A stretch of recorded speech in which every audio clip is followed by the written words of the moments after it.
트럼프 전 미국 대통령이 11월 미국 대선에서 승리할 가능성이 높아졌습니다. 그리고 트럼프가 다시 집권했을 때 외교, 경제 정책에 대한 관심이 커지고 있습니다. 그럴 수밖에 없죠.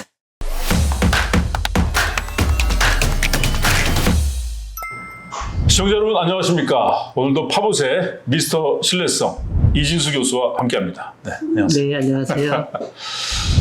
정말 악몽을 꾸고 있는 것 같습니다. 트럼프가 다시 재선될지도 모른다는 네. 이런 일이 있습니다. 근데 이제 무엇보다도 그 트럼프가 재선이 되면 뭐 미국뿐만 아니라 세계 경제 또 정치에 뭐 미칠 영향이 크기 때문에 걱정하는 건데 네. 오늘 어떤 기사가 준비되어 있습니까? 네, 오늘은 트럼프 현실주의자라는 포린 어페어스 기사를 중심으로 해서 이야기를 해보도록 하겠습니다. 네, 기사 타이틀이 굉장히 점잖습니다.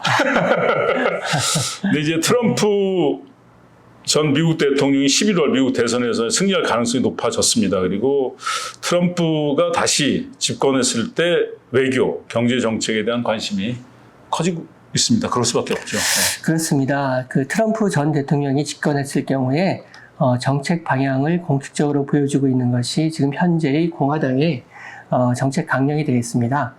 현재 미국 공화당 정책 강령을 대표하는 문구는 미국을 다시 위대하게 만들자라는 문구로 볼 수가 있고요.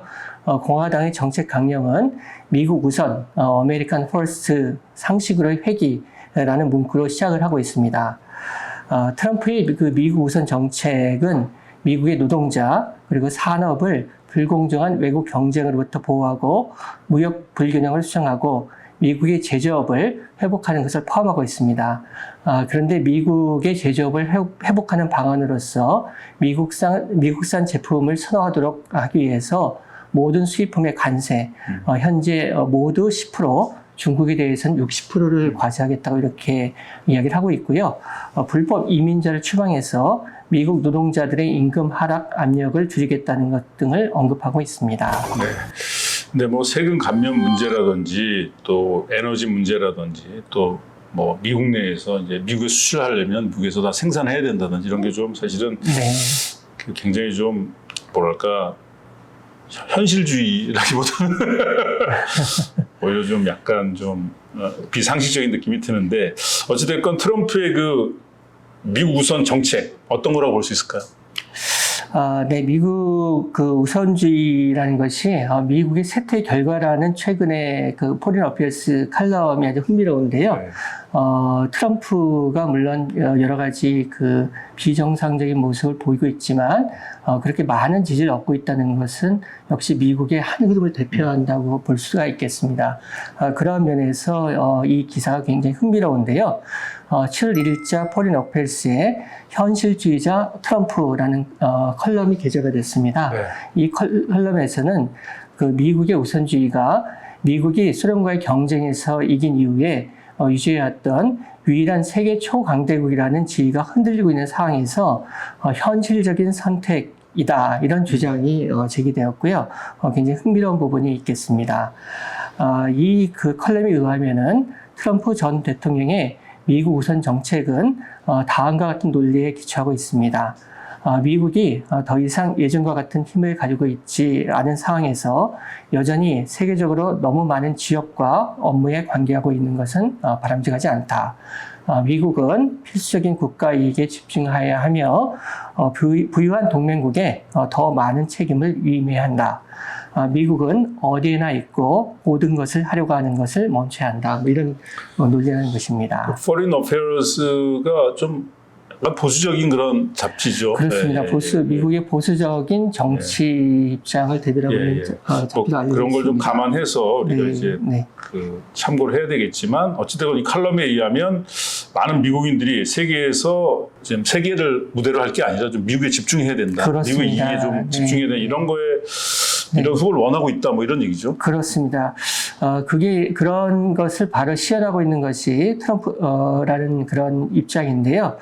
최근의 여론조사에 의하면은 공화당의 53%가 세계 문제에 적극적으로 참여하는 것이 국가의 미래에 가장 좋을 것인가 이러한 질문에 대해서 아니요라고 답변한 그 비율이 53%가 되겠고요. 또 55%의 응답자는 미국이 세계에서 역할을 유지하는 데 드는 비용이 이점보다 크다 이렇게 대답을 했다고 합니다. 그러니까 이러한 움직임을 트럼프가 대표하고 있다고 볼 수가 있겠습니다. 또 관련되어서 그 부통령 후보자인 벤스는 미국의 외교 정책에 대한 연설에서 지난 세대의 워싱턴 지도자들이 어리석어서 중국이 산업 초강대국이 되었다. 그러니까 중국이 이제 WTO에 가입을 해주고 중국이 이후에 크게 성장한 것을 이제 언급한 것이 되겠고요. 향후에 미국은 동아시아에 더 집중해야 되며 그것이 향후 40년간 미국의 외교 정책의 미래가 될 것이다.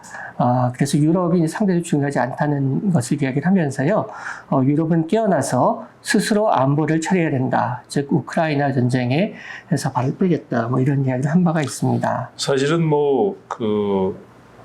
중국보다도 이제 러시아 쪽을 이렇게 더 서구 선진화 사회처럼 만들어서 중국을 견제하는 그런 모델도 있었는데 그렇게 안 된 면도 있지만 또 중국과 이런 무역을 통해서 중국 경제가 성장하면서도 미국이 누린 것도 많은데 그런 얘기도 뺀 상태에서 이렇게 얘기를 하지만 또 이것도 어느 정도 또 미국 입장에서 보면 또 이해가 되는 부분도 있습니다. 그렇습니다.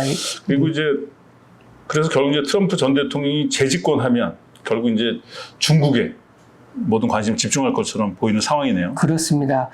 그래서 향후에 트럼프 전 대통령이 집권을 할 경우에 있어서는 현재는 그 첨단 반도체 기술을 중심으로 해서 중국의 수출을 막기 위해서 작은 마당, 높은 울타리, 그러니까 특정 부분에 있어서 중국의 발전을 막겠다 이런 개념이 지금 이야기가 되고 있는데요.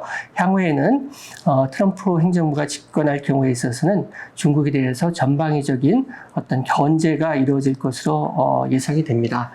그렇게 될 경우에 그러한 전방위적인 견제는 우리나라 등 외국에 대해서도 보다 적극적인 참여를 요청할 것으로 보이고요. 그렇게 되면 우리나라도 아마 보다 양적 태기를 요청받게 되는 그러한 상황이 되지 않을까 싶습니다. 실제로 그 트럼프 당선 가능성에 대해서 우리가 이렇게 많은 생각을 하지 않았기 때문에 우리 외교 전략도 지금 되게 당황스러운 상황일 텐데 앞으로 이제 분주하게 움직여야 될 것 같고요. 그렇습니다. 피터슨 국제경제연구소 분석에 따르면 트럼프가 만약 대통령이 된다면 모든 상품에 10% 관세를 부과하고 중국에 60% 관세를 부과한다면 소득분포 중간계층의 일반 가구는 매년 약 1,700달러의 지출 증가를 겪을 것으로 나타났네요. 네. 그렇습니다. 이 트럼프의 경제 정책이 과연 어떤 결과를 가져올 것인가가 또 이슈가 되겠는데요. 대부분의 경제학자들은 바이든이 집권했을 때에 비해서 트럼프가 집권을 한다 그러면 인플레이션이 높아지고 정부 적자가 커지고 이자율도 높아지게 될 것으로 예상을 합니다. 관세가 높아지면 그만큼 물가가 상승을 하게 되고 대부분의 수입 물가가 상승을 하게 되면 그에 따라서 미국의 일반 가계 지출이 더 늘어나게 되어서 좀 더 궁핍해지지 않을까 이런 것이 일반적인 예상이 되겠습니다. 이러한 점을 감안해서 최근 노벨 경제학 수상자 16명이 트럼프 2기 행정부가 경제, 인플레이션, 법치주의에 미칠 위험에 대해서 우리는 트럼프의 두 번째 임기가 미국의 세계적 경제적 지위에 부정적인 영향을 미치고 미국의 국내 경제에 불안정한 영향을 미칠 것이라고 믿는다. 이렇게 깊은 우려를 표명한 바도 있습니다. 사실은 이런 트럼프의 정책이 중산층을 더 살리는 게 아니라 중산층을 더 죽일 수도 있는데 참 어떤 그런 선동적인 구호가 유권자들한테 영향을 미치는 게 좀 답답한 면도 있고요. 그리고 미국이 유럽에서 철수하게 되면 그동안 이제 미국 유럽에 제공했던 지정학적인 어떤 충격 흡수 장치가 사라질 텐데 이러면 그렇잖아도 유럽이 지금 여러 가지로 러시아 문제라든지 중국 문제로서 이렇게 좀 약해진 상태인데 더 큰 여파가 있지 않을까 걱정이 됩니다. 네, 미국이 유럽에서 사실은 어떤 중심적인 그러한 그 보호 장치를 제공하고 있고 그런 보호 장치가 사라질 경우에 있어서 유럽이 이제 더 약해지고 분열될 가능성이 높고 그렇게 되면 그것이 전 세계적인 부정적인 영향을 줄 가능성에 대해서 또 우려한 목소리도 큽니다. 또 트럼프 행정부가 중국과의 경쟁에 집중을 하면서 우위를 점하기 위해서 우리나라를 포함한 또 인도 태평양 국가들에게도 역시 압력을 가할 것으로 예상이 되는데요. 그에 따라서 지역 내 불안정성, 불확실성도 훨씬 커지지 않을까 우려가 되고요. 그에 대한 대비가 필요한 시점이 되겠습니다. 법우세 여기서 마치겠습니다. 고맙습니다. 네, 감사합니다.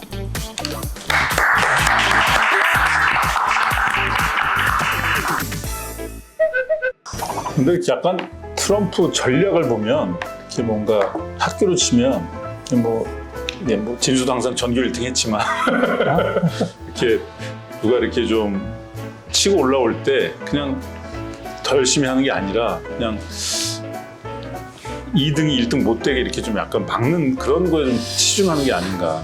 그거는 지금 그 미국의 핵심 전략이 된 것 같아요. 지금 사실 바이든 정부도 그러한 전략을 피고 있고 트럼프 행정부가 들어서면 그러한 것이 좀 더 적나라하게 되지 않을까라는 우려가 대부분 그런 것 같습니다. 사실 이제 스포츠가 이렇게 좀 대등한 팀이 붙었을 때도 재미있는데 국제 정치나 현실은 그렇게 대등한 걸 허락하기 어렵다. 네, 냉정한 것 같습니다.